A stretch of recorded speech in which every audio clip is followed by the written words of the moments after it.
ಅವ ನನ್ನ ಕನಸಲ್ಲಿ ರವಿ ಕಾಣದನ್ನು ಕವಿ ಕಂಡ, ಕವಿ ಕಾಣದನ್ನು ಕುಡ್ಕ ಕಂಡ. ಇವ್ರು ಯಾರಿಗೂ ಕಾಣದೇ ಇದ್ದಿದ್ದು ನಿಮಗ್ ಕಾಣುತ್ತೆ, ಟಿವಿನವ್ರಿಗೆ. ನಮ್ ಜನರಿಗೆ ಭಗತ್ ಸಿಂಗ್, ಸುಭಾಷ್ ಚಂದ್ರ ಬೋಸ್ ಮತ್ತೆ ಹುಟ್ಟು ಬರ್ಬೇಕು. ಆದ್ರೆ ತಮ್ಮ ಮನೆಯಲ್ಲ, ಪಕ್ಕದ ಮನೆಯಲ್ಲಿ.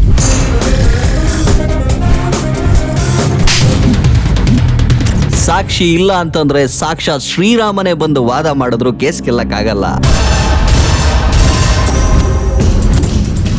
ನೀವೆಲ್ಲ ಪೊಲಿಟಿಕಲ್ ಫಾರ್ಮರ್ಸ್, ರೈತ ರಾಜಕಾರಣಿಗಳು ನೀವು.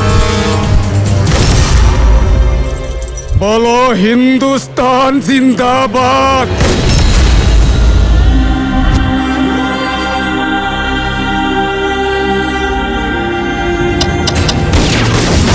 ಬೆತ್ತಲೆ ಜಗತ್ನಲ್ಲಿ ಬಟ್ಟೆ ಹಾಕೊಂಡಿರೋನೇ ಮೂರ್ಖ.